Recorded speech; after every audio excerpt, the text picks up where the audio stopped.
Everyone, please give a huge welcome to Dr. Shiva. Hello, how are you? How you doing?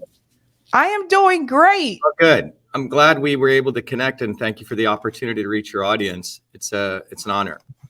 Thank you so much for coming on. So I hear that I think you and I share stomping grounds here, given that both of us have worked at MIT. Oh, I didn't know that. Where'd you work? Which department? Engineering and physics. Oh, really? With who? Yeah. I worked in engineering, the Department of Materials and Science, and also chemical engineering. So I worked for both of those departments at the same time. Yeah. And then I worked in the physics academic services office. Yeah. So course 3, course 8, and then course 10, if I remember those numbers right. Yeah. Yeah. For people who don't know, different departments at MIT are listed by number. So that's an MIT thing. For people wondering, like, what? Course 3 is material science. Course 10 is chemical engineering. Course 8 is physics. Yep. So Dr. Shiva, I remember a while back you challenged Elizabeth Warren when she was running for re-election for the U.S. Senate. And I particularly remember during the debate that Elizabeth Warren had with Jeff Deal, which I believe he went on to run for governor as well. I remember there were protesters at that debate and they said, let Shiva debate. Could you explain to everyone, number one, why did you choose to run for Senate and why did they prevent you from being on the debate stage? Right. So let's start with the first question. You know, should I call you Sabrina or Sabby? What's the right way to address you? You can call me Sabrina. Yeah. So Sabrina, let me give you the background. You know, I never believed in electoral politics ever. And we'll talk about that because, you know, but I've always been a ground activist. I always believe in building bottoms up movements. When I first came to MIT in 1981, you know, my good friends, because of my background, were essentially poor white working people, the Hispanics at MIT and blacks, very few of them at that time. So a good friend of mine, Arnold Contreras, who passed away, who was the head of the Hispanic Students Club called La Lucha. Sam Austin went out to become a preacher, was head of the Black Students Union, and myself, you know, I had run for office for the MIT Students Body president. And at that time, you may remember in the early 80s, there was a guy called Jesse Jackson running. Okay. He was sort of the Bernie, you know, the Bernie Sanders shill of the time. But we didn't know this at the time. So I learned a very early lesson. In 1984, if people go look at it, a guy called Ronald Reagan was running as a Republican. And a guy called Walter Mondale was running as a Democrat. And there was this other guy, Jesse Jackson, who was presenting himself as anti-establishment. Okay. And he was creating what's called this rainbow movement. And, you know, Jesse was speaking all the rhetoric, right? You know, we're going to fight the establishment, da, da, da, da, da. Anyway, so we were all excited, right? We were all, you know, young idealist kids who came from working class backgrounds, had, you know, suffered injustice. And, you know, people like Arnold, MIT let in very few Hispanics, and they wanted minorities to fail because they wanted to set forward the thing. See, these people are dumb. They can't make it. See, they can't fail. Forgetting that the inner cities never put in the infrastructure, which was what the original goal of the civil rights movement was, right? Which was, you know, essentially hijacked by the Kennedys and Martin Luther King. And we can talk more about that, right? People like Malcolm X were actually made invisible. But anyway, none of that, you know, I understood that at that point. So, but what Jesse Jackson ended up doing was he had all these people thinking he was building a movement. And at the last minute on the floor of the Democratic Convention, he gives all of his votes to Walter Mondale, you know, talking this nonsense about the lesser of two evils, and gives a speech. And I heard through the grapevine that he was given a private plane for that. That was a deal that was made, right? Jesse would get, you know, was paid off. But anyway, what me and all my activist friends realized was that you have the wings, the shoulders of the establishment, in this case, Reagan on the right and Mondale on the left, right? But the establishment cannot fly without its wings yapping stuff once in a while, right? To keep the masses entertained. So Jesse, and at that time, people like the Democratic Socialists of America or ACORN, were the wing of the left, right? Saying enough stuff to keep people excited. So, but, you know, they would even attack Mondale, but at the last minute, they corral all these people like sheep back into the one wing. The Tea Party was the equivalent on the right, right? So anyway, so I never wanted to vote because I realized these guys are all scumbags, but I believe my study of history showed it was always bottoms up movements. on the ground, passing out flyers, So after that, we ended up developing our own 2-page flyer leaflet, and we challenged the entire, the school newspaper. We became more popular with our 2-page flyer than the school newspaper, which was funded by, the administration. And we would attack everyone, right? But we were always beyond left and right, et cetera. So anyway, I never believed in these electoral processes. You can look at my whole history, and we'll talk more about that. But in 2016, 2016, I had just, 2007, I'd finished my PhD in a great field called systems biology, course 20, which MIT created in 2003. Went back to India on a Fulbright because I was very interested in ancient systems of medicine. And for 2 years, I made some very interesting discoveries. Came back, started a new company called Cytosolve, where we had created a technology to eliminate animal testing, and was teaching a course at MIT in traditional medicines and systems biology. So that's around 2010, 11. Then my stuff went into the Smithsonian for the invention of email, which I never talked about, created all this hoopla because I wasn't the kind of guy that they expected would create email in Newark, New Jersey. And I had to go through this entire vicious, frankly, was driven by racism, because the facts are so obvious that I invented email before I came to MIT. The issue was they wanted to put forward this nonsense that a white dude who was part of the military industrial academic establishment had created it. So anyway, I started seeing what I called a caste system in the United States. I grew up in India, which had a caste system, a Brahmanical caste system of a few people thinking they knew better. And here I was noticing this caste system in the United States, the fact that a 14-year-old kid in Newark could not invent email and the facts were black and white. And that's when I saw Elizabeth Warren running.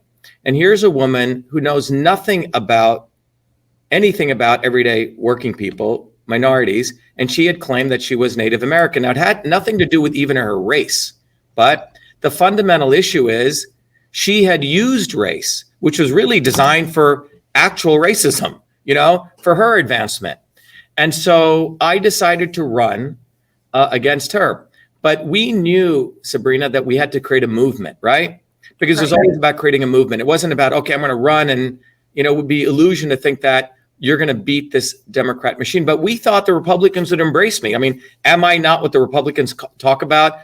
Pulling yourself up from your bootstraps, bottoms up. But they promoted this fool, Jeff Deal. Yep. So I don't know if I can curse here, but he's a complete fucking moron. Okay. He can barely talk. And instead of embracing me, they promoted him and sort of made me an outcast. So we decided to run as independents. And if you look at that time, you couldn't get out of Massachusetts without seeing a sign. Maybe, John, you could bring one of them here, which said, only the real Indian can defeat the fake Indian. In fact, we had a bus, which, I have my building here in Cambridge, which said only the real Indian can defeat the fake. And we had this huge banner on the bus. I get a letter from the city of Cambridge saying, oh, you must remove that banner from the bus. It's violating building codes. It's not on my building, it's on my bus. So anyway, I take them to federal court on my own. We sue them and they drop the case. Okay, so we win that. But the reality was, here's a woman who frankly knows nothing about the real injustices that take place to people of color. And she was assuming this and got all of the accolades or whatever, even her entrance into Harvard out of that. So that slogan became very interesting because we would hand out flyers at, Whole Foods, the Whole Foods over in Fresh Pond, right? Yep. Which is typically the people who go there all look like Elizabeth Warren. And we would hand out a flyer, a card which said, or we would collect signatures, right? We had to collect, by the way, 20,000 signatures to get on the ballot. And this will lead to the issue with what occurred with the debate. Now, so I'm running as an independent. This doofus Deal, Dirty Deal, we called him, is running as a Republican, and Elizabeth Warren as Democrat. Now, in order for an independent to get on the ballot, you need to collect 20,000 signatures individually of people that want to nominate you. And we actually went and collected those signatures. By the way, we never saw Jeff Deal or Elizabeth Warren's people ever collecting signatures. So I'm convinced they have a backroom sweatshop. They just forge signatures. This is my conclusion, because we never saw them ever out there, Sabrina. We were out there every day. And we collected close to 30,000 signatures, right? Because we knew they would try to keep us off the ballot. Anyway, but what was interesting was when people would go into Whole Foods, we would park our bus at the other end of the parking lot. So, as you're walking and you wouldn't see it. So these people would see this dark face. Oh, yeah, of course I want a dark man running for office. So they'd happily sign, being the good liberals that they were. And then when they came out, they would see the bus with this only the real Indian can defeat the fake. And they'd say, wait a minute, right? And they'd call me a racist. Fascinating. So a white person who looks like Elizabeth Warren, who had just signed my signature thinking I was a good, darkie that they can support. When they came out, they saw me putting this politically, quote unquote, incorrect slogan. And they would say, oh, we want the signature off the ballot. It's just hilarious, right? Sometimes police came. It was freaking hilarious, right? And they would call me a racist. I said, I'm a racist. I said, you're the one who's a racist. They go, what do you mean? I'm not a racist. I say, yeah, you are, because she used race to make her advancements. Do you understand that's real racism? Exploiting race for your own financial and personal advancement. That's racism. That's the real racism, what they do. And when you fight for the racism that occurs to you, the right wing puts that down. You see, so the right wing denies that there's racism, and the left wing uses a pale version of racism. You see, so unless you've been through this, you don't understand this nuance, right? So anyway, we got on the ballot. Now, by law, I'm supposed to be on the debate stage. Right. But these people are so freaking afraid of putting someone like me on, Democrats and Republicans. Both the Republican and the Democrat Party colluded to make sure I wouldn't get on the debate stage. So when we went to that debate, I had to do a protest in front of WBZ, right? And I did a sit-in, and then my dad actually did a sit-in in Elizabeth Warren, my 83-year-old dad. I mean, this was absolutely freaking illegal what they did. But Democrats and Republicans colluded to keep me off the debate stage. I then filed a lawsuit. We went and got a lawyer. Now it's called viewpoint discrimination. Remember, UMass is a public government-owned institution. A private institution can decide to keep me off, but a public institution can't because it's violation of the First Amendment and viewpoint. My own lawyer, it turned out that he was a big Paul Ryan supporter, and he actually threw my lawsuit. We should have won it. So we always dealt with all this nonsense because we were independent. And, the Republicans or Democrats always see, oh, he's independent. Why should we support him? But anyway, we learned a big lesson because, the lesson was that, these people do not like independent movements, right? Because they always want you in their box. So that was the Elizabeth Warren. There's a picture of me. I went to a event out in the Berkshires where Elizabeth Warren was doing an event with Whoopi Goldberg, right? So all the people going and were all these, your earthy, crunchy granola white people, right? Across the road, we were holding up a sign called, Stop Racist Warren. And they're like, what are you calling her a racist? Like it doesn't compute why we're calling her racist, but it's to me, it's obvious she's a racist. So as I'm saying, I said, look, if you guys want to know about racism, why don't you come over here and I'll lecture you about what is real racism. So one old white guy with a t-shirt that says liberal comes over and he hits me. It's a very powerful thing. I have my megaphone and he's hitting me the megaphone represents speech. He's hitting me and saying, she's not a racist. She goes, I have a son-in-law who's black. That was his definition. So he gets brought in by the cops, right? The cops, and then Elizabeth Warren invites him back into the VIP seats. So the contradictions here are quite extraordinary, right? I'm the guy who's actually comes bottoms up, we got all of our signatures. We did everything by meritocracy, and both parties made sure we wouldn't get on the debate stage, right? They knew I would have knocked their socks off.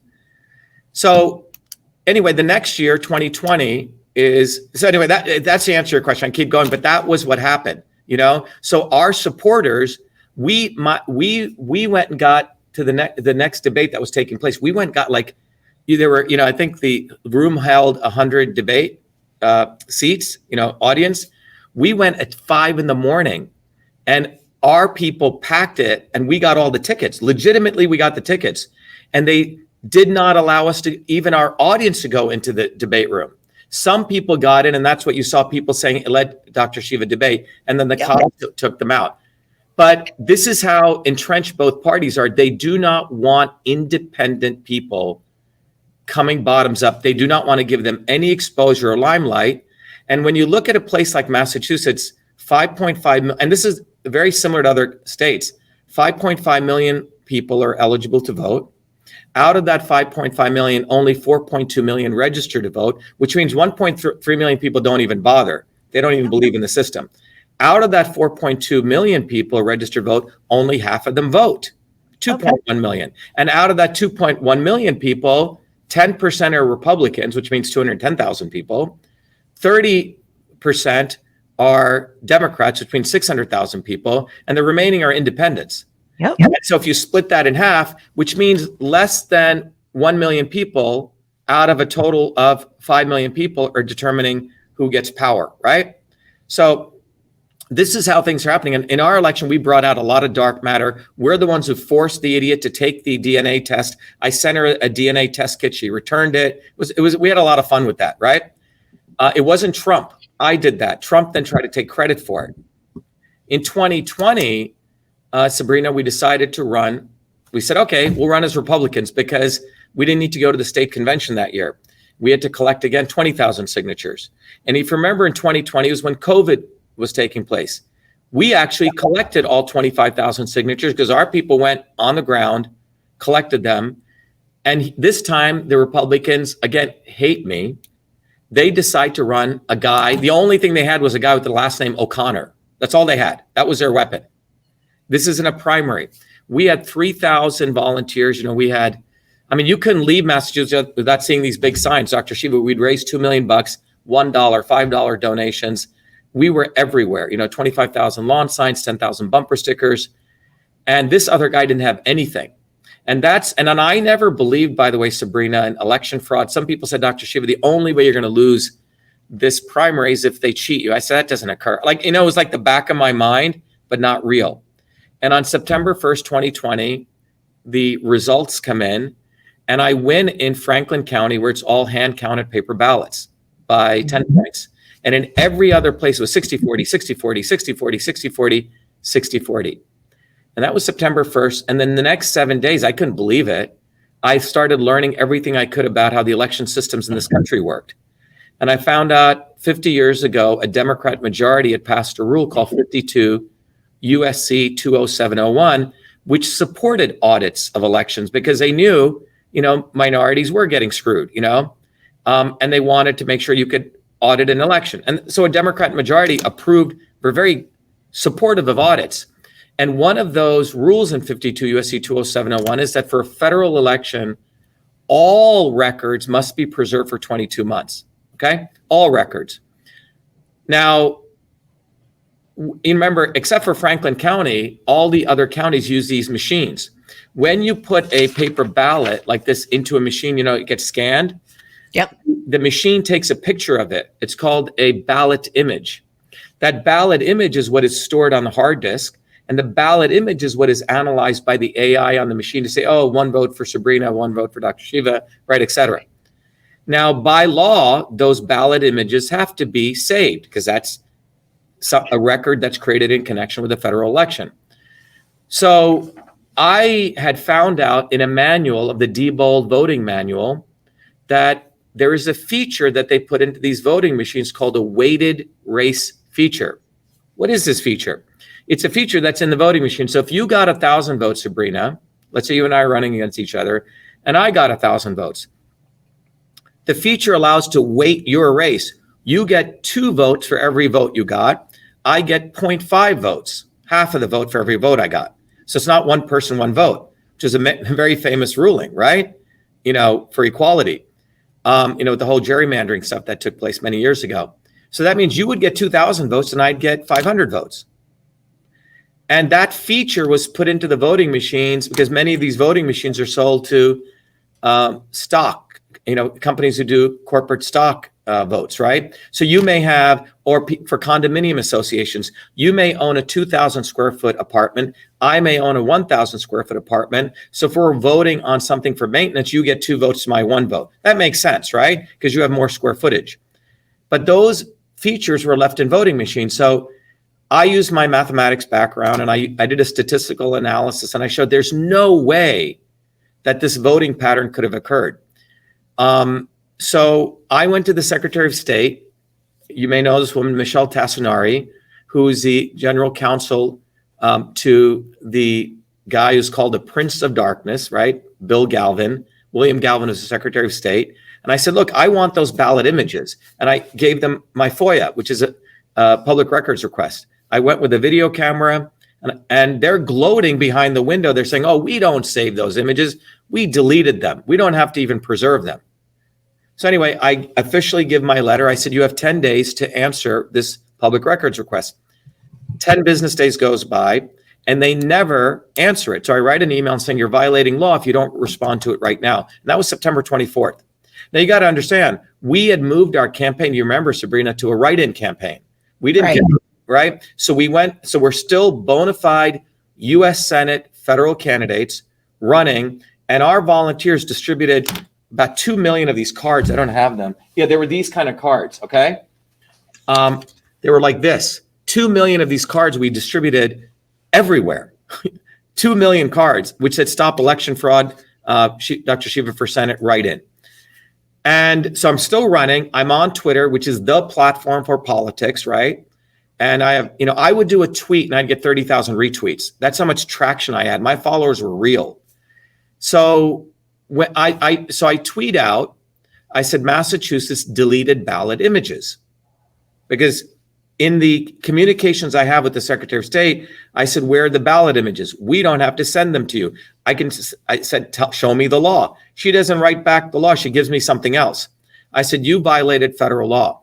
Those 4 emails, and I do a tweet, never been thrown off Twitter. I said, Massachusetts violated federal law, deleted over 1 million ballot images, which they had done. They're admitting that.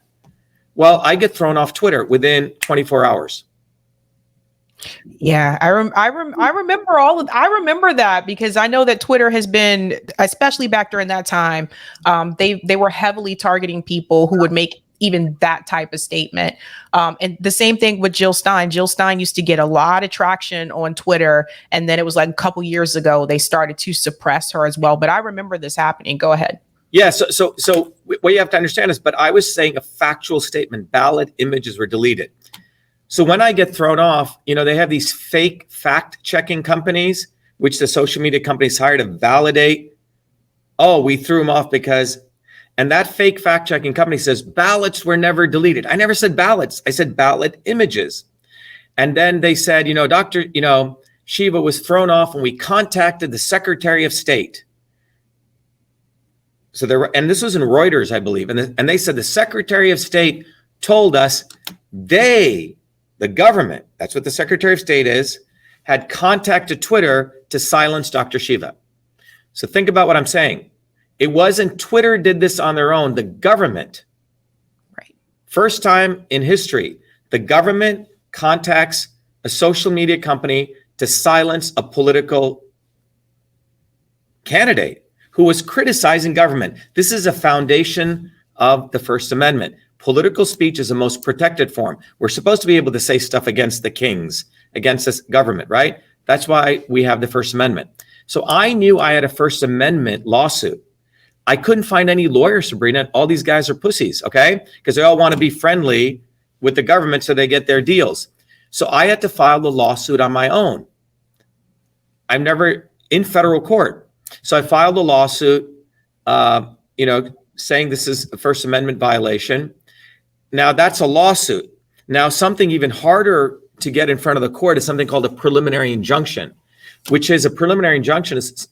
Acronym is called a PI, where you're telling the court, hey, Your Honor, not only do I have a First Amendment case, but I need you to act on this now, because this is now September 25th, right? I'm still running. Like, I need to be back on Twitter. That's how I raise money. That's how I get the word out. I'm off the most important platform.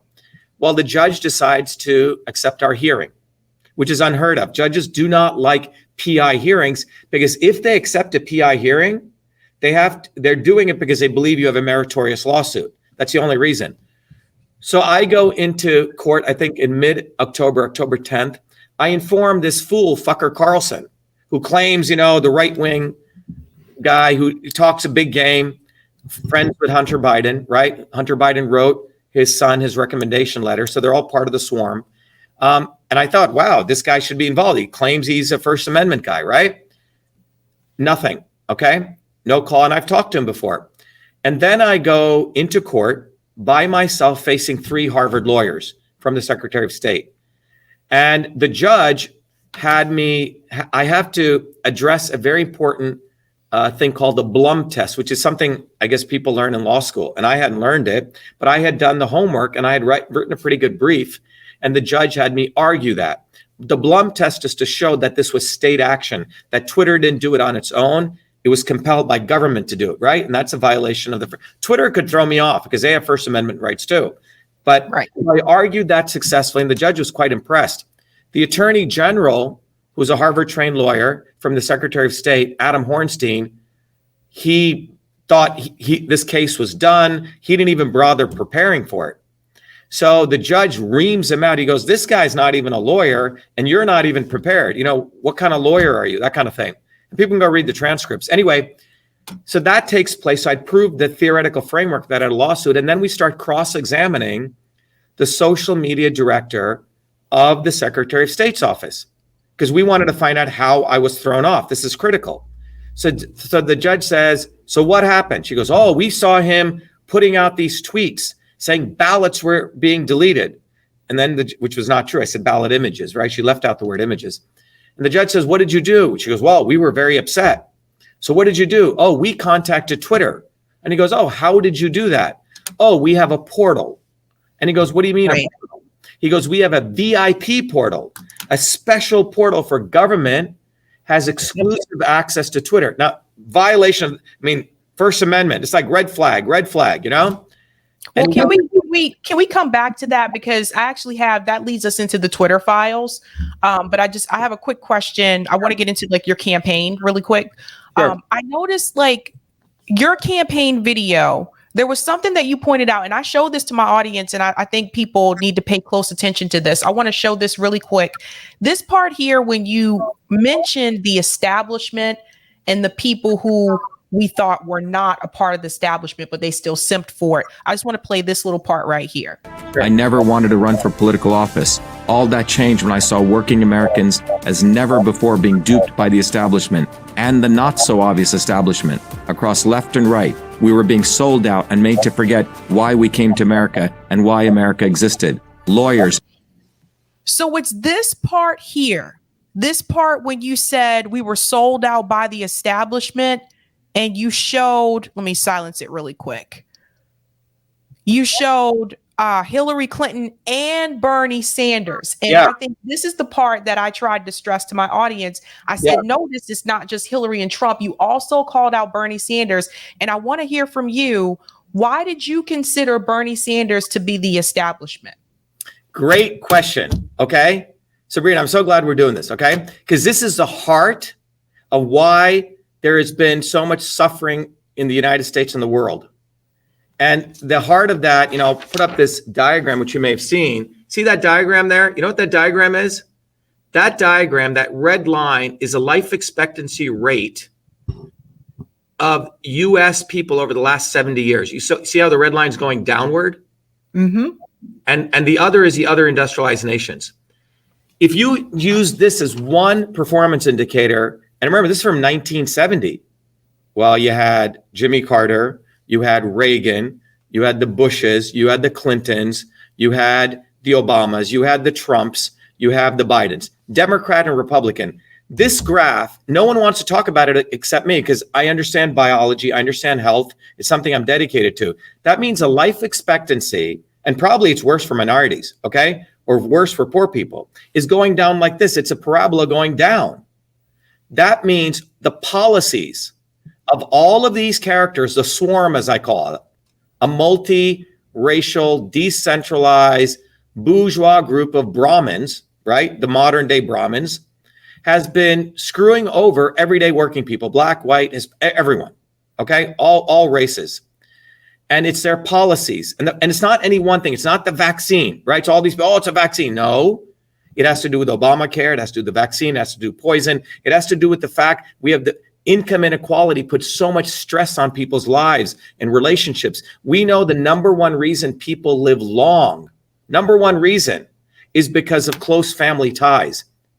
And enough studies show community way beyond food and everything. So I want to point that out. Now, that goes back to 1980. Goes back to what? Jesse Jackson. So what did I learn as a 17-year-old kid? That the establishment, if you have the head of the establishment, it has the two shoulders, Reagan, Mondale, right? Bush's, right? Clinton's, but it has the wings. It created the wings. It was a technology they created.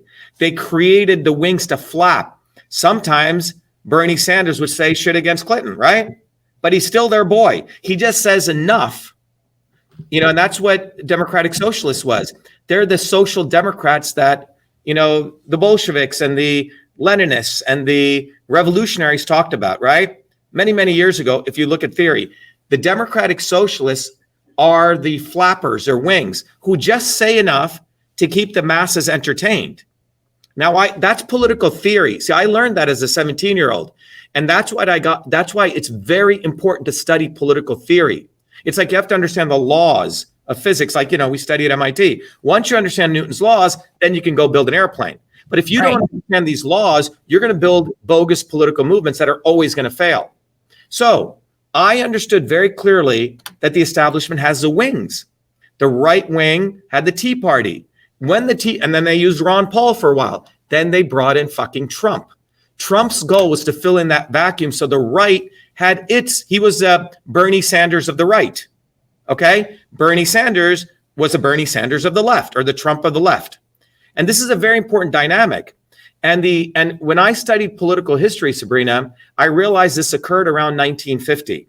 You see, if you go back to the late 1800s and the early 1900s, there were vibrant, militant, when I mean militant, people scaring the shit out of the establishment, not with guns, bottoms-up movements led by women, blacks and whites. In 1920s, there's a picture, I wish I could find it, in Times Square of blacks and whites, massive million protesters. All of that's been wiped out of American history. These powerful bottoms-up movements is why Franklin Delano Roosevelt was forced to eliminate child labor, forced to give infrastructure, clean water, right? The 8-hour workday. 8 American workers were shot by the National Guard in Milwaukee, Wisconsin. 4 American workers were hanged in Haymarket Square fighting for the 8-hour workday. All of this has been removed from American history. And in commemoration of those workers, throughout the world, it was called International Workers' Day, May Day. May Day originated in commemoration honoring American workers. Everywhere else, May Day is celebrated except here. It's a disgrace. Reagan changed it to Law Day. So the establishment has always wanted to remove the ferocity of the American working class when they rise up, blacks and whites, right? And it was those movements that ensured when GDP grew between 1900 to 1970, which it did grow, every wage group's wages increased. But in 1950, the scumbag on the right called McCarthy branded all of these movements as communists, as though they were being remote controlled from, Russia. They were called, and you can see many, Charlie Chaplin had to leave the United States. Great fighter, great artist too. Branded as anyway, it was one of the most opprobrious time of American history. And so the right wing comes in and they scare all these workers. You will never say workers unite. Well, as though workers unite is owned by Karl Marx. It's existed since the time of Pharaoh, And then the left was taken over by fake misleaders like the Kennedys and the Hoffas, right? So these true bottoms-up organic movements led many by women, like in Lowell, Massachusetts, et cetera. By 1970, between 1900 and 1970, over 150 million people took to the streets to strike in really powerful working class movements. But by 1970, they're obliterated. The unions are taken over top down by the quote unquote social democrats, and the right wing takes over, Wall Street and telling people, if you ever build a bottoms-up movement, you must be a socialist communist. And That's what we have today. So between 1970 to today, only 2 million working people have struck in maybe 900 strikes. Before that, it was nearly 20,000 strikes. You see the difference? And during 1970 to today, as working people stop building their own movements, what's happened? We have two American pies. The wages of the first and second income quartile have dropped. And if you look at the area under that curve, it's $47 trillion. And that basically was a wealth transfer of the working people on the first and second quartile up to the elites. Yeah, there was socialism for the elites. 600 billionaires in the last 3 years, during the pandemic, made $2.3 trillion. So this is what's gone on. But the analysis I've done shows it's because of bottoms up movements. So the technology the establishment created, Sabrina, was they created the fake misleaders. Bernie Sanders, Mahatma Gandhi in India, Martin Luther King, actually. Malcolm X was truly a man of the people, right? He couldn't be controlled. Martin Luther King was an agent of the Kennedys. If you actually go study it very carefully, he was a Southern Baptist bourgeois guy who had a lot of shit in his closet, so he could be controlled. And what the civil rights movement did was they used him to make sure there was no more bottoms-up movement. All the real things of inner city infrastructure were dropped, and it all became about affirmative action, which was a gain of the civil rights movement, but it wasn't the heart of it, which was to build infrastructure, which we but they killed Martin Luther King. Yeah, after he started talking about universal basic income, reparations, and he wanted to organize the workers. And Vietnam War, okay? When he started talking about Vietnam War. But they also needed to create a martyr, you say?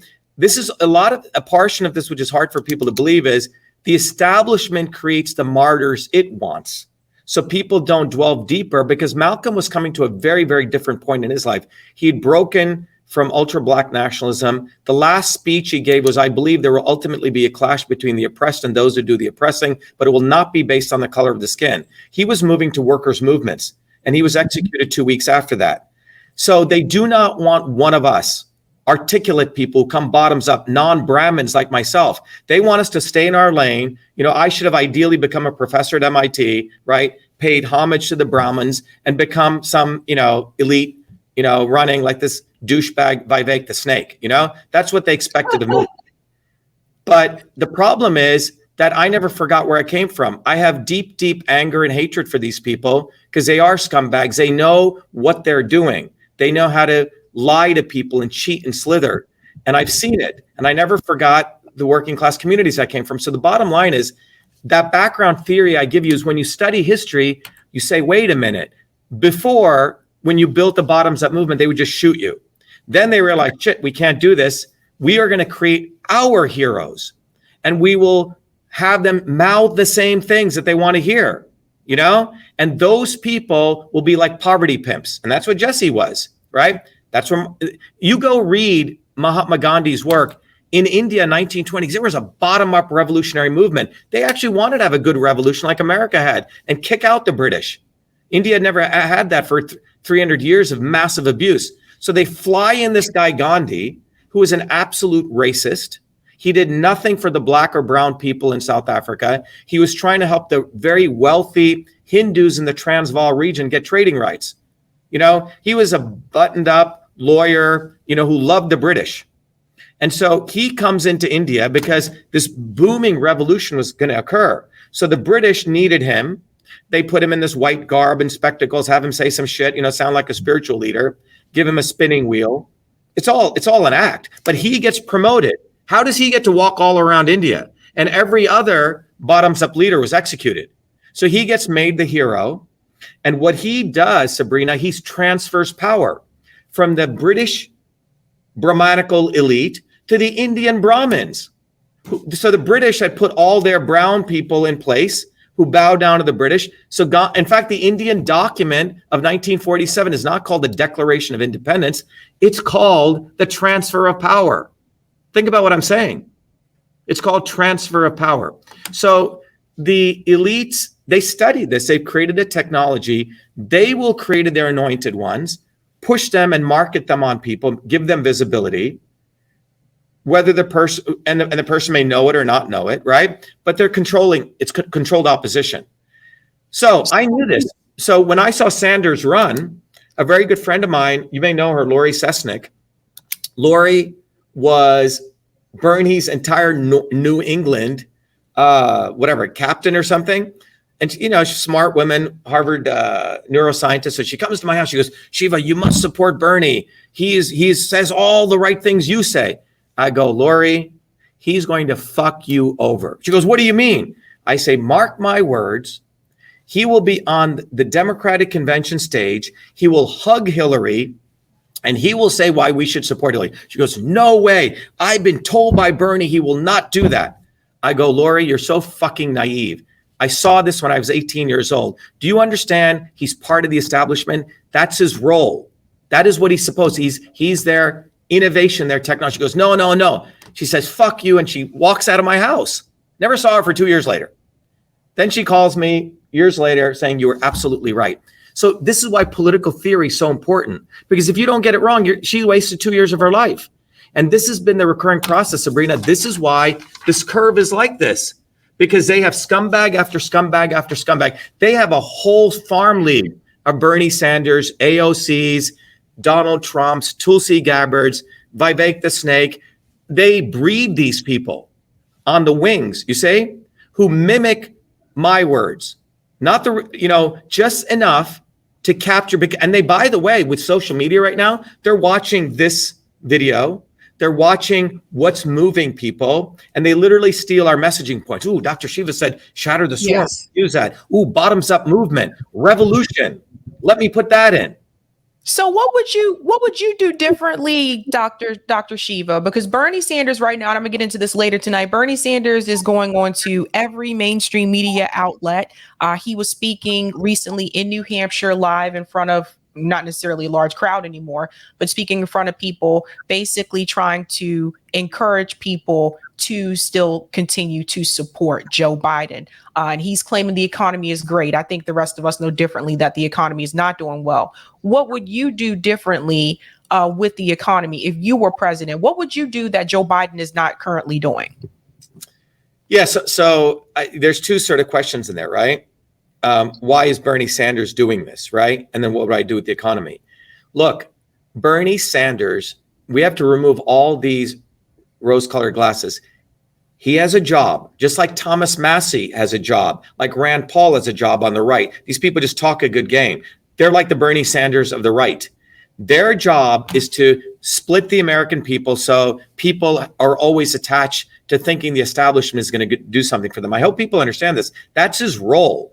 He wouldn't exist. If he really was truly anti-establishment, he wouldn't get one visibility on any news station. If any of these freaks get visibility on a news station, that's because they're being supported by the swarm. They need them, okay? So that's a fundamental commandment you need to understand theoretically. So that's why Bernie's out there. The reason he's out there also is they have, all of our social media is watched and they do sentiment analysis, predictive analytics.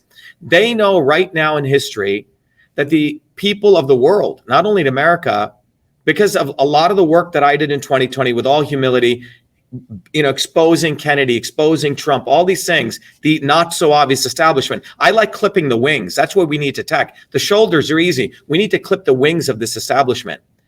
And so we've been doing that. So people say, wait a minute, Dr. Shiva is the one who did all this in 2020. He's the one who exposed the election systems. He's the one who said fire Fauci. He's the one who exposed the backdoor portal. Why is it Fucker Carlson waited 2 years and do this bogus shit called the Twitter files? Okay. Musk ain't fighting for us. So people know in 2020, we reached about 500 million people. So we created a disruption. So now what the establishment is doing, they're saying, fuck, there's going to be a true bottoms up movement. So therefore, they're disrupted. So this is why they have the data in front of them, Sabrina. There's some guy at MIT or Harvard Business School or Tufts or the Kennedy School who said, fuck, we have a major problem, Houston. There's true bottoms up movement. And there's a guy called Dr. Shiva and a Movement for Truth, Freedom, Health that has figured this shit out. And they're going and educating people about Bernie, about Kennedy, about Vivek the Snake, about Trump, that these people are set up to keep you attached. Now, this has never occurred before. Malcolm was almost getting there, okay? Every time these people got there, they got executed. But the problem they have with me, we got our shit out there and we're training lots and lots of people to understand this dynamic. So this is why the left is freaking out. They need Bernie to corral people back into the establishment. Do you understand that he's doing the same thing, but he's doing it earlier because they know the shit's going to get out of hand because people are getting smart. And this is why they're indicting Trump and doing this theater, in my view. Okay. And so they're in disruption. Oh shit. Let's find this other brown guy who's a fucking moron, Vivek the snake, have him mouth what Dr. Shiva's saying, right? But a complete scumbag, who buys useless drugs, has his mother redo the data, and we'll talk about this, right? Push shit out there, complete scam artist, a pale version of me. So they push out a brown face to get the media attention. So the establishment on the right and the left is freaking out right now because of our movement, in my view, with all humility, because we've been exposing Kennedy. I've had to hit Kennedy hard, another scumbag, complete bullshitter. So now historically, what would happen is if our movement didn't exist, these people would get away, right? Talking a good game, right? And people would say, oh yeah, he said that shit against, he's supporting Zionism. Oh, well, but I guess he had to do that. But we hammer him on that, right? Typically, they get away with all these contradictions, but we're not letting them get away. So therefore, the wings of the establishment now are like curling in much sooner. You have AOC supporting Biden, right? You have Bernie supporting Biden. And you'll see shortly, both wings of the establishment either will rally around DeSantis, okay? Or Trump, right? They're creating the theater, but they're in disruption. The good news is, Sabrina, they're in disruption, which is excellent. And I've heard this. I was just going to say, this is exactly why a lot of times, like, there's certain things like on this channel that will really take off number wise. But whenever I do the videos about organizing and mutual aid, like out in the community, those videos never take off the way the other ones do. And that's what I said a while back before. YouTube, I believe, is actively not just suppressing independent media, but also suppressing anti-establishment voices and anything that promotes like mutual aid or community organizing. It's like they don't want that message to reach too many people. Yeah, because you'll see a video I put up. I love going on the ground. Even though I'm a technologist, if you look at ICE, after 2 years of being thrown off Twitter for exposing the backdoor portal, Musk puts me back on, but he thought I was going to, bow down to him, be his good slave, right? And when I got back on Twitter in October, I said, hey, Elon, I'll be your CEO. You're looking for one. That got like 20 million views. Oh, very innocuous. But every day after that, Sabrina, I said, are you going to remove the backdoor portal to Twitter? You still have the government backdoor censorship portal. And my views went from 500,000 views per day down to 300,000. And I'm lucky if I get 5,000, right? So that swarm video that you saw, which I explained the whole swarm, got like 40 million views, but not because of me. Other people downloaded and started sharing it. So I'm a serious danger to them because they have said, shit, this guy knows what we're up to and he's educating people. So, I go off, we distributed about, in 30 minutes, we distributed about 1,000 of these down to South Station. And this basically says, look, the lesser of two evils is killing your children. We share the graph. Then we say, what's a swarm? And then we invite people to come to our open house. They can't fuck with us on this, right? And then we tell people, go get a bumper sticker. Why? Because you put this on the back of your car, 100,000 people see it. The future is offline. We're all fucked online. When I say we, the true people want to build movements. They want to glue people into social media. Everyone's online. They're not talking to people. What's really cool is if you go hand out a flyer, people take it. You have a conversation out of 100 people. You have 5 good. It's awesome. You're connecting with people. And they don't want us talking to people. Good old school. They want all of it to be robotized, right? Because then they can control it. So this is what is fundamentally going on. So when you come to the economy, when you realize what's fundamentally happening, because there was no movement, when we had a movement, during the early 1920s, powerful movements, wages of everyone went up. The economy actually grew. When there were no more movements, the establishment made money, but not for everyday people, right? So we have to go, when we peel away the onion layer, what it says is, okay, so how do we improve the economy? We have to build a fucking movement, period. It's not like some, I can talk about Keynesian economics or but we have to build a movement. And that's you mean an outside movement on the ground. On the fucking ground. Period. That's the only way. Look, I learned this when there's a dean at MIT, I don't know if you remember this, in 1983, there was a black dean by the name of Dean Mary Hope. Mary Hope was fired. She was brought in. You may know in 1968, MIT only had like 2 black students there, or 67. One of them was a woman called Shirley Jackson. And Shirley Jackson was the first black woman who was getting her PhD. And she was delivering her PhD dissertation to this whole crowd of old white guys. And she threw down her thesis and she said, it's a disgrace that I'm basically the only black woman here. There's only 2 black students. Well, the next year, MIT, let in, I think, 10 or 20 black students. And they knew they were going to fail. And they did it because they came from the inner cities where they didn't have the basic skills. But those students were very bright. They took over the MIT faculty club. And they demanded, they said, you know what? You brought us in here on quote unquote affirmative action. We know we're going to fail. And our school systems didn't have any infrastructure. So we're going to force you to give us infrastructure. So they set up the tutorials, the MIT MITES program, all this stuff so the students could get the infrastructure they didn't get. And so when Reagan came in, they wanted to get rid of all those programs. Dean Hope fought for them and she gets fired. And this was right when the Jesse Jackson thing. So we started a newspaper to protect her from firing, right? And that newspaper went viral. We became more powerful than the student newspaper. The administrators would be scared shitless what I would be distributing. I mean, we would just do it on the front of the MIT thing. We got our own mimeograph machine, black and white. We became so powerful, our little newspaper, the True Revolutionaries, and here's the administration's called the Tech. Remember the Tech? You know what MIT did? They went and funded a not so obvious establishment version of us. They funded like the Bernie Sanders. They funded the Thistle. You see what I'm saying? They knew, wait a minute, the revolutionaries are getting a lot of eyeballs.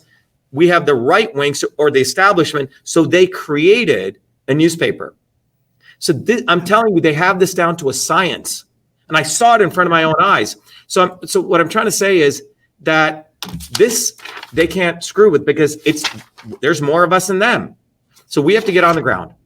And that's what I would also add too, in reference to policies like healthcare, for example, even Bernie Sanders, a lot of people don't remember this, but even Bernie Sanders himself said, yes, I would give everybody Medicare for all, but it would not be possible unless we also had the outside movements on the ground. And a lot of people don't remember that, but I remember him saying that. And we see what's happening now, right? Ukraine. I want to move to foreign policy a little bit. And I also want to ask you about the caste system, because Shama Sawant actually was pretty powerful in that movement in Seattle as well. Yeah. This war in Ukraine, where do you stand on this position? I can tell you most of the people in this audience are heavily against giving any more aid to Ukraine and are heavily against this conflict. Right. So I've been speaking about this for many, many years. People can go look at my videos. Look, first of all, the whole thing has to do with U.S. hegemony there. Okay. It has nothing to do with helping the people of Ukraine. The people of Ukraine are being basically used as fodder. If you go back to 2013, Condoleezza Rice gave a very interesting policy talk where she said, we must ensure that Europe starts using the US platform for energy, not be dependent on the Russian energy platform, right? Which means because Europe was very dependent on deals with Russia, and she wanted to suck that away. And I remember she was on the board of one of the big oil giants. Okay, she was on their board. So she's the one who was the architect of all of this. That we must get Europe suckling on America's titty for oil, not on Russia. That was her goal. And starting with that in 2014, if you look in Ukraine, there was a duly elected guy who was pro-Russian, a president. So the U.S., Obama and McCain, under the leadership of Hillary Clinton, did a regime change. They did the Maidan Revolution, and the United States installed a pro-U.S. person who was actually a Nazi in Western Ukraine. Now, if you look at Ukraine and you go to the eastern part of Ukraine, most of the people, the Russians in the eastern part of Ukraine, right, the former Soviet Union, you have to understand these people their fathers fought the Nazis with pots and pans. 2 million Russians died in the Battle of Stalingrad. If anyone should be given credit for winning World War II and fighting Hitler, it's the Russian people. They lost like 20 million lives. So when the U.S. did this, the eastern part of Ukraine are freaking pissed as crazy, okay? And at the same time, U.S. companies Shell and Exxon are drilling there because their goal was they would create, find energy there and build a pipeline through Ukraine to Europe. Now, Putin, and by the way, the people of Eastern Ukraine were done with that. They decide to leave Ukraine. Legitimately, they had a referendum. And Putin becomes aware of this, right? Or more importantly, the Russian people probably are pissed off. And you have this development that you have today. But this was all designed by the United States to create this discord. In 1992, George Bush said that we will not move 1 inch east of Germany. And they violated all of that. NATO would, and they essentially violated this. So the goal was, ultimately, in my view, it's not like Putin is a nice guy. He's also an oligarch, right? The US is a bigger bully. But the reality is Russia has close to probably $100 trillion worth of resources, more or equal to Africa. And what the British imperialism did, if you look at the blueprint they did for Africa, they had everyone fighting against each other. They went and randomly drew lines. Africans who never fought against each other suddenly were fighting against each other because Britain knows how to divide and rule. And then using that divide and rule, they took over all the resources. And that's the same grand plan that they have for Russia or that region, to get people fighting. And then the US or British imperialism will come in and swoop in. So in my view, I would get the US out of NATO. There's no reason for us to be in NATO, period, at all. That was a Cold War thing. NATO exists to exist. That's why NATO exists. So they create these things to justify their existence. But and the American people have nothing to gain from this. Ukraine is a money laundering operation, right? So much money going there, we'll find out 20 years from now, is flowing back to Lindsey Graham's pockets and to Democrats' pockets. It goes out and then it comes back in, right? It's a money laundering operation. So the whole thing is nonsensical. It has nothing to do with working people in the United States have nothing to gain from this war. But again, what's happened, Sabrina, is over the last 50 years, there's no more movements. Where are the vibrant movements? Because if there were, no one's. Well, okay. So I do have to say, as someone who's an activist, and I've been at a lot of these rallies, or I've been there covering them, or I've been there as an activist. One thing I will say is there were multiple anti-war rallies and protests. And I think for those of us that are activists and we try to heavily promote these things, it's disappointing sometimes when people say there's nothing. But the thing is where was all of the promotion for the marches for Medicare for All we had 2 years ago in this country that were in over 50 cities across the country? We couldn't even get obviously we don't expect mainstream media to talk about it, but we couldn't even get, to your point, the progressives or so-called progressives in Congress to even tweet about it, right? Bernie Sanders wouldn't even mention it. But you know why, right? Because they're technically a part of the establishment. But more importantly, those movements were independent of the left or the right. You see, if any of these movements are organic, they will never give it coverage. They're committing suicide. So why is it that they try to make me invisible? Because they know, holy shit, if we give this guy coverage, Joe Rogan follows me, but he'll never put me on because he knows the day I go on his show, he's fucked. Because people say, wait a minute, you've been hiding this guy. He's the one who exposed long before Twitter files. And they'll realize Rogan is part of the establishment. You see, the establishment has their anointed leaders, Sabrina. They will never promote truly independent leaders because they don't have control of me. They don't have control of you. They will promote the wings. That's fine. Bernie gets AOC, right? Booby effing Kennedy, right? Donald Trump, Vivek the Snake. Look at the New York Times promotes Vivek every freaking week, right? He's got a bunch of Brahmins in there promoting him. And he was a Soros fellow. I don't know if you know that. Not only a Soros fellow, he endorsed this woman called Dina Henderson, who is pro-vaccine mandates, pro-mask mandates, big pharma whore.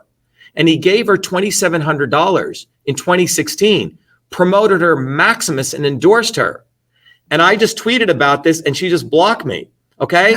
So, and then, Vivek is like this with the big pharma. And that's why he's a big pharma frontman, just like Trump was. Trump is big pharma royalty. That's what he is. Pfizer's sales were going down like this.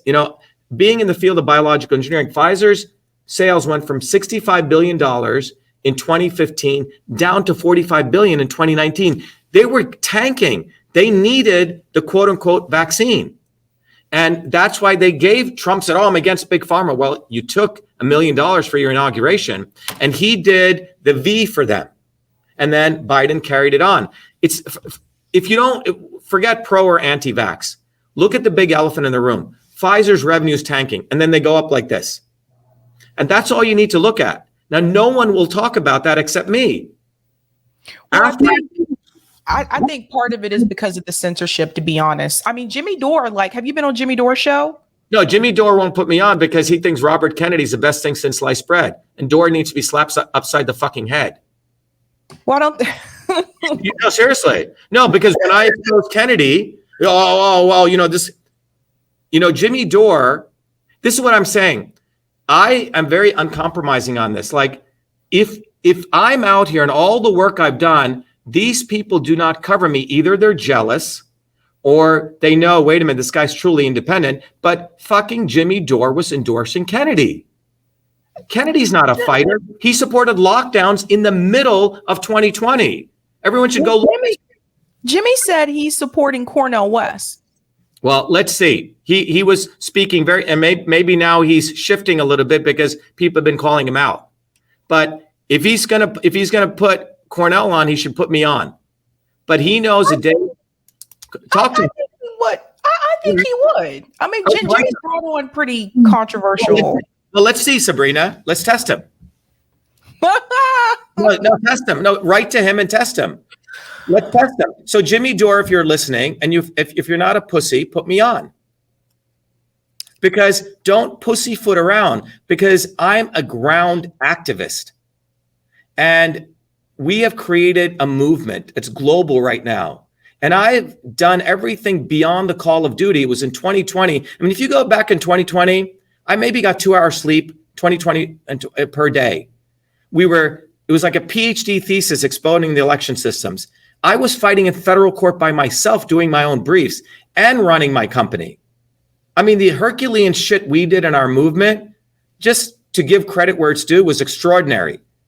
I didn't see Dore one instant supporting us. I mean, we're the ones who exposed the entire censorship infrastructure to the world. 500 million people. None of these guys were out there because I keep repeating, they're either jealous or they know that, wait a minute, Shiva's not in the left or the right camp. We can't control him. And that's a fundamental issue, Sabrina. They do not want independent movements. If you and I went out today and we did a really good demonstration, right, on censorship, right, and it wasn't endorsed by the MAGA left or the MAGA right, it's not going to be covered, period. And the reality. I'm not a Democrat or a Republican. I'm a registered independent, and they talk to me. I mean, I think sometimes it could be the approach. No, I don't think it is. I think they know that we have taken an uncompromising approach. Look, let me tell you who covers us. You. I like truly independent media people. All right? And that's who we go to. We are not going to be dependent on people who've shown over and over again they're sort of wishy-washy. You can't build a movement on these people. You really can't. And that's what history has taught me. You have to build a movement on working people bottoms up who really understand these principles. Otherwise, it's always going to be wishy-washy. You see, it'll be the next version of Bernie people follow, the next version of Tulsi Gabbard, the next version. You have to understand the politics. And that's why, when I created this base, I used to teach system science at MIT. And then I realized these systems principles are what the elites learn. And that's what they use to manipulate people for power, profit, control. But without these fundamental principles, people are always going to recur, this guy, that guy, but they're not going to realize that it's they that have to build a movement. It has to be bottoms up. And they have to understand they have to become the leaders. There's no savior coming. Yeah, I think a lot of my viewers do realize that because a lot of them are disgruntled former Bernie supporters. I think. But the thing is, the former Bernie supporters, many of them became Trump supporters. Many of the Trump supporters were former Obama supporters. You see, we had a guy in our movement who came to us. He goes, you know, first I was following Bernie, then I jumped Obama, then I jumped into Bernie's bed. I was like a political whore. I was going to then jump into the bed of Tulsi Gabbard. Without theory, people are just going to keep going to these next things. That's a good point. That's what I'm trying to say. There is a foundational theory. If you want to build an airplane, you have to understand Bernoulli's principles. If you want to build a movement, you have to understand scientific principles. And that's what I've discovered. No different than Bernoulli or Newton, etc. And it may be hard for people to understand that, but that's what I've uncovered. And that's been my life's journey, Sabrina. And with those principles, you could now create real revolutionaries. But without them, people are going to be going like this, wishy-washy, you know? Well, So, would you be interested in working with someone like Shama Sawant? Because I've talked to Shama multiple times. I wrote her an email. So let me tell you, so the socialist movement, right? That's, you know, she has an alternative socialist movement that she's doing, right? Now, here's the deal, right? In the 1900s, there were revolutionaries who would have all sorts of discourse, right? So in the 1800s, you had, you know, the Adam Smiths and Karl Marx, and these people were fundamentally classical liberals. They were trying to understand society. And in the early 1900s, you had the anarcho-syndicalists, you had, you know, the Bukharins, you had the Lenins, right? The Rosa Luxemburgs. And these people had really deep theoretical discussions on what does it mean to build a movement. But let me tell you, and I've read all their works, I've read all these people's works. But the problem is they didn't have a scientific theory, because this knowledge of system science, Sabrina, did not really come around until the late 1900s and 1950s. You see, they were basing their stuff on philosophical ideas. So they were sort of getting some of the concepts. Okay, we need to build a bottoms up movement, but how do you build a movement was always this top down in nature, even the Leninist models, right? Central committee telling people what to do. But in the 1950s, the work of Ilya Prigogine and others realized that we have something called self-organizing systems. So what I've done, I've had to do the work of sort of the scientist to understand political theory. System and revolution really takes, in some ways, where Lenin left off with state and revolution. Lenin understood some principles, but he didn't have system science. What system science teaches is it cannot be top down. It has to truly be bottoms up self-organizing systems. And so there's a lot that these people can learn from the work I've done.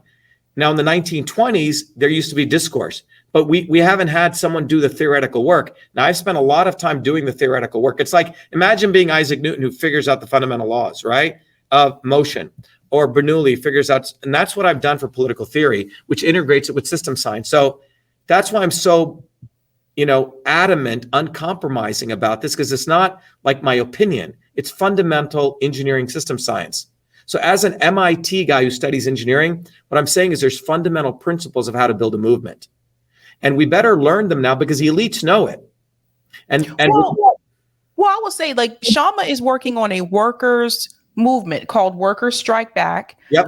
She's probably the most popular city councilor in the country. She refused to accept the full salary for city councilor. She has had significant wins in Seattle, including the caste discrimination win that they had a couple of months ago. That was, again, led by her. So she has, when it comes to like record and getting things done, she has been known to get things done. And now she has Workers Strike Back, which their number one goal is to organize all of the Amazon warehouses across the country. So that's why I'm asking, like, would you be interested in working together with someone like her? I will work with people who want to put the working people first and build these bottoms up movements, period. I do not want to work with people who say one thing like Bernie. Bernie knows how to talk out of both sides of his fucking mouth. Oh yeah, we need to build a movement. But then he just says that just to keep his base entertained, right? So I like the fact, you know, when I looked at what occurred in Seattle, you have these, I'm a low caste worker. I felt those things when I came to this country. The Brahmins treat me differently. You know, when I went to MIT, all the Indian Brahmins would stay the fuck away from me, right? My friends were poor blacks and poor whites and poor Hispanics. None of the Indians at MIT were my friends because they thought me as a lower caste untouchable. They would ask my last name and they knew right away who I was. Sabrina, you won't find a lot of Indians like me here, especially at MIT in the 1980s. So I have experienced caste discrimination in India when I was a child going to a friend's home. His mother called me the equivalent of the N-word, gave me water in a different cup. My mom was spit on growing up. So this is not like theory fucking to me. This is real. Okay. So you're looking at someone who's experienced this shit. So I know what Brahmanism is. And now we have a Brahmin. Bernie's a fucking Brahmin. Okay. We have a Brahmanical caste system that's global right now. It's a multiracial Brahmin caste system way beyond India. And so you ask me, will I work with someone? Yeah. But you know what? We have many victories and we know how to win. It's bottoms up, but you have to have the right political theory. Because if you hit a ball 1 degree off, it's going to go 300 yards off. So we better be clear on our theory. That's why when I tell you, let's get theory right. Because if you don't get the political theory right, the rocket's not going to hit the moon. It's going to go somewhere else.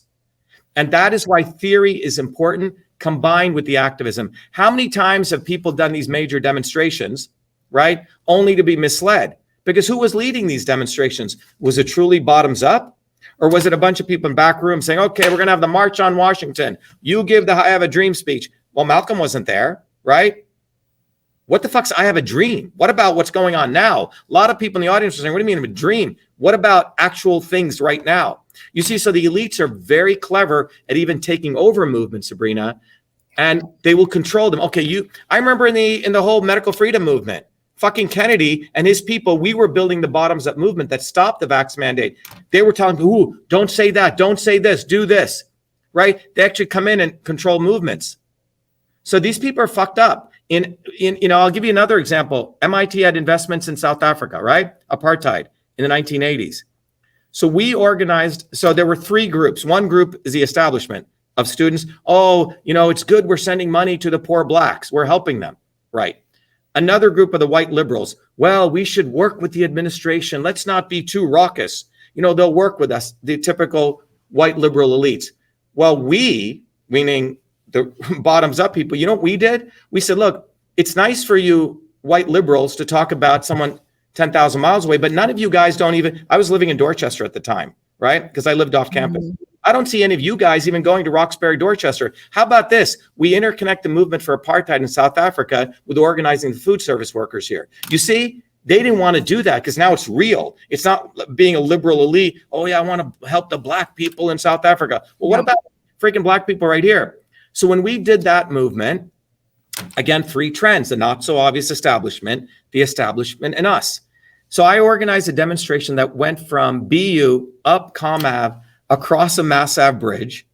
And as we're marching, they're saying we shall overcome these namby bullshit things, right? No to apartheid.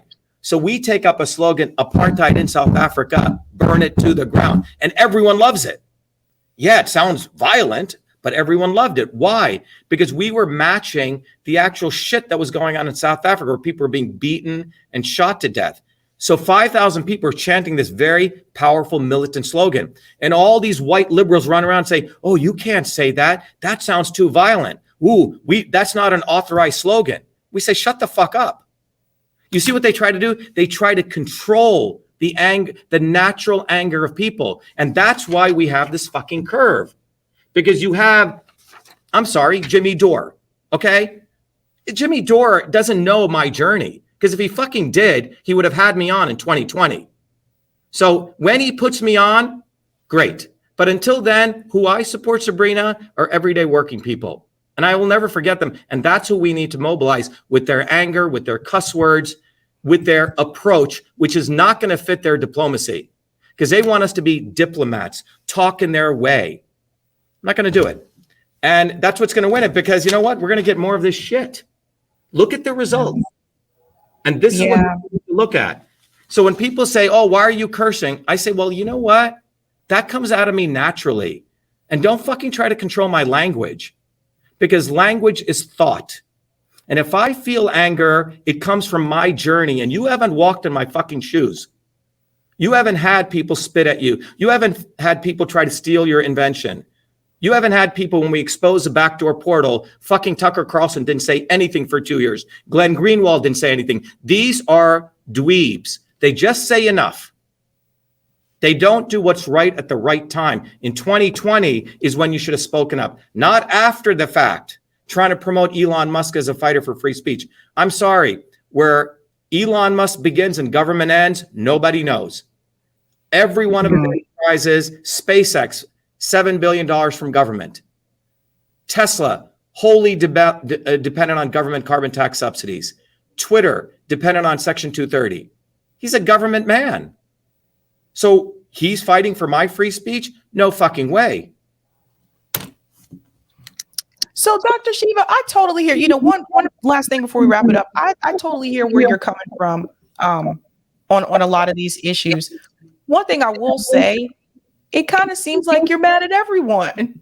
No, that if you say that, you're dismissive of the fundamental issues. And that is a wrong thing to do, Sabrina, because you're not giving people the opportunity to get educated. No, you come to our open houses, you will see everyday people. Yesterday, we had a transit guy from California. The people we're organizing are across all different backgrounds who are legitimately angry, but they don't understand the theory. I don't have to support Jimmy Dore to say, you know who I support? Crystal Ellis. You know who I support? John Medlar. You go down the list of people. I support everyday people. People need to start asking the question, not like, oh, who do you support? I ask, what about you? What are you doing? Yeah, and I totally hear that, but I think the thing is that, so all of these people, they missed the plot in 2020. Let's just say that no, it's not true. That's not true. So you're not giving the great honor to the people who did. 500 million people saw our videos. Okay. We had a lot of people. We did 2,000 people demonstrations here. A lot of people got them, but their names are not Bernie Sanders. Their names are not Donald Trump. Okay. Their names are not all these people. So who do I believe? Those people. So no, yeah. I totally get that. I totally get that. We should ask the question, oh, what am I going to do? Am I going to hand out a flyer today? Not like, oh, who are you going to vote for? That's a wrong question. Oh, what do you think about blah, blah, blah? I don't think a lot about these people. Look, on November 16th, 2018, Sabrina, what happened? That was a day that Donald fucking Trump destroyed the First Amendment. It was the day CISA was signed into law. 1791, the First Amendment says Congress shall pass no law to abridge freedom of speech. That's the First Amendment. Congress. Well, on November 16th, 2018, Congress passed a law, which was to destroy free speech. The creation of CISA did that. Every member of Congress unanimously voted for it. Every Senate gave unanimous consent. So when people say, oh, will you work with them? No, I'm not going to work with any of these people. They're all scumbags. But we need to mobilize a movement. That's what we need to do. So I'm very clear on that. So this is really a theoretical question, because if we want, look at how fast this curve is moving. And if you are serious about activism and you care about your children, you need a systems overhaul. And it's not going to come from these people. Yeah. So we need to be hypercritical. Yes. Booby fucking Kennedy. Yes. Fucker Carlson. Yes. Call them these names. These people are from above. They do not give a fuck about you. And yes, I will be critical of them. And yes, I don't like 99.9% of them, but I like us. And we need to start honoring us. And I totally hear you. I do think that people I don't know those other people, but I do think that people like Jimmy and Glenn would actually be willing to hear this message. Let's see it, because I've written to Glenn. Look, one of my former mentors, a guy called Noam Chomsky. Okay. Chomsky, right? The great Chomsky, right? Glenn Greenwald was his. Glenn will bow at the feet of Chomsky. All right. My point is, Glenn knows about it. He wants to own, like he's the big tech, anti-big tech guy. Our lawsuit was the most historic lawsuit. 500 million. I travel all over the world. Random people come running up to me. Oh my God, Dr. Shiva, thank you so much. We saw what they did. We saw that lawsuit. And these people don't do anything? Why? Because I'm not part of their inner circle. And they are either jealous or they do not want to give the fact that right now, and they also, if you look at their tweets, oh, thank you, Elon Musk. Thank you, Elon Musk. Elon Musk still has a backdoor censorship portal. People need to wake up. These people are part of the intelligence network. You have to really. I'm not one that's praising Elon Musk. That's for sure. I don't trust Elon Musk. Look at Kennedy. He's praising Elon Musk. Fucker praising him. Glenn Greenwald was praising him. What I'm trying to say is, just because they have some equity doesn't mean they're doing what needs to be done at the right time. Remember, these people aren't activists.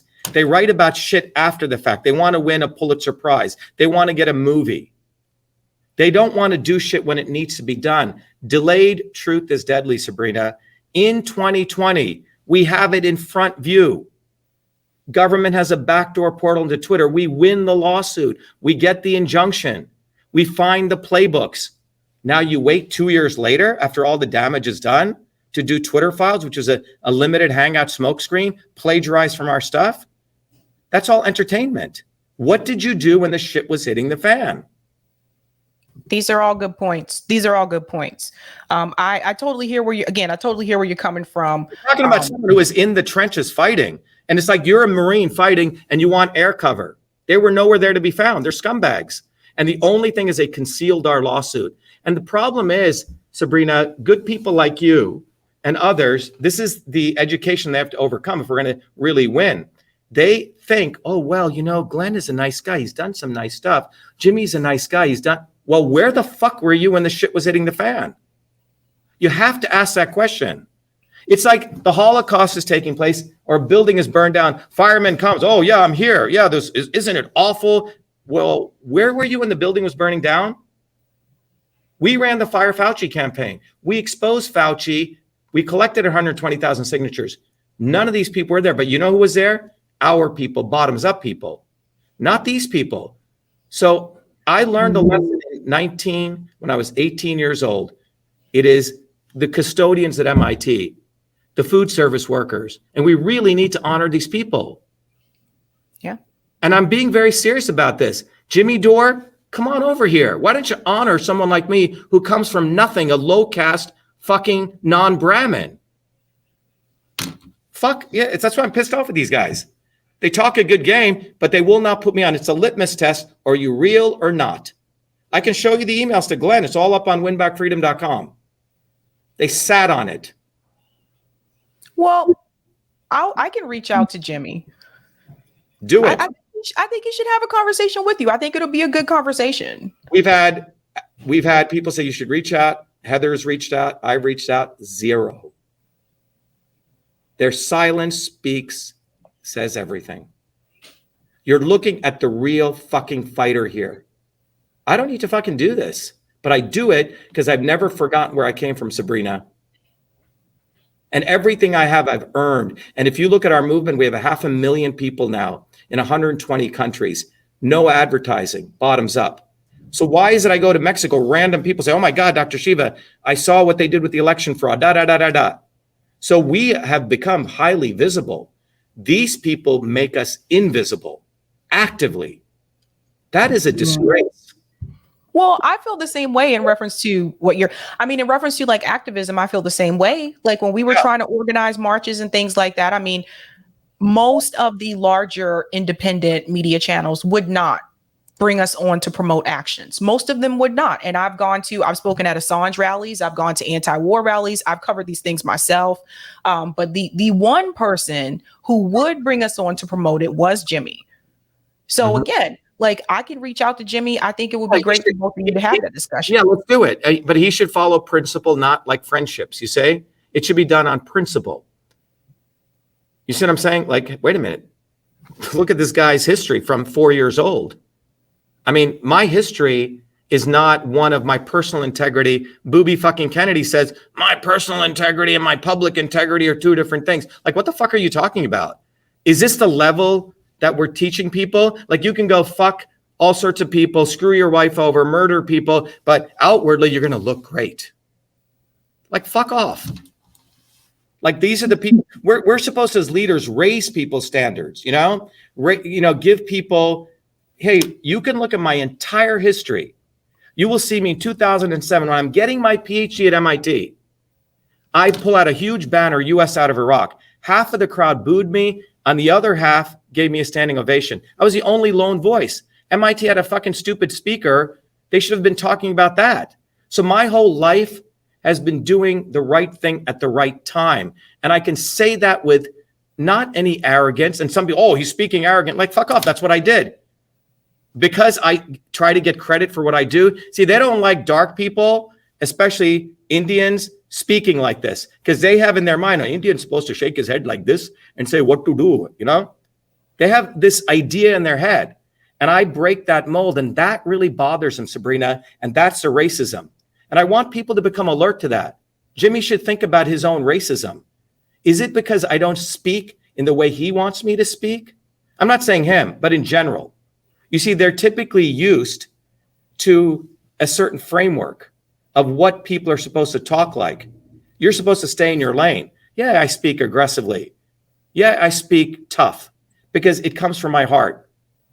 But I think we're at a very fundamental point because the people that are coming to our movement in 2023 particularly are, man, they're super amazing people. I'll give you an example. A guy saw the Joe Rogan podcast with Kennedy. And he said, oh my God, I was so amazed with Kennedy. I was going to give him $25,000. And, you know, and then I saw your video exposing Kennedy and Rogan. It just suddenly popped up somewhere. And he said, for 2 days, I had cognitive dissonance because I knew what you were saying was true, but it took me a while to absorb it. Right? Same thing. So we are finding people who are getting over and self-reflecting and getting, see, this is this hump. Wait a minute, he's saying this stuff. I'm not sure if I like the way he said it. Wait a minute, but what he's saying is true. So one thing I'll say, and I'll end on this, is that have you been I know you mentioned Joe Rogan, I know you mentioned Jimmy. Have you been invited on to Breaking Points? No, I don't know what that is. But Kim Iverson had me on, you say? Kim is based. Like, yeah. Just keep it real. Kim is based. She's one of the people that she came on very early on. Have you noticed? It's women. I noticed there's a big difference between women and these white dudes.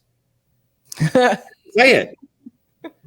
You know, 60% of our movement was women because a woman goes through a journey that is very, not because they have to handle multiple things. They get denigrated in various ways. They're very smart, don't get the credit they deserve. So for some reason, women will connect with me in our movement. They've always been kinder and fair, but not white dudes. Seriously? Well, I will just say the reason why I asked that question is because these white dudes in power, like Rogan, but Kim didn't need to do that. But look at her background, right? A mixed race family. She was very much against Zionism. She got it. And when she got me on, she thought she was going to get me on the invention of email and running for as a naturalized citizen. I got her over that. And then after that, she said, shit, this guy's for real. And then we connected. So I find a fascinating thing between women who get it, because women are the ones who created the 1920s movement. My mom was a fierce fighter. She came from nothing, Sabrina. Imagine a low caste Indian woman in the 40s getting a degree. Unheard of. There's this wonderful picture of all these Indian Brahmin men and this little dark-skinned Indian woman in the corner. Well, and I totally get it. The reason why I asked that question is because it is not uncommon, particularly in this space, and speaking from my own experience, it's not uncommon to not be invited on some of these larger shows. Jimmy was the exception. Jimmy brought on me. He brought on like my comrades over at Revolutionary Blackout Network when other people would not bring us on. So he was the exception. But what I'm saying is it's not uncommon in this space for a lot of those larger channels to only bring on the approved, quote unquote, voices or the ones that have been, recommended by a friend. So I don't want you to feel like you're being singled out. No. Sabrina, you have to understand where I'm at. We have our own infrastructure. I've donated our own data center. We reach people directly. So if these guys want to have on, great. If they don't have, I don't even view them as something we beg to anymore. We're way beyond that after the last 3 years. But what I value are truly independent, small podcasters, small or mid-large, and I want to give my views to them because what's fascinating is, and they're from all different backgrounds. And I find that group of people truly the new independent news network. Because if you look at the Rogans, the Russell Brands, you know, all these people are just part of the new neo media cabal, right?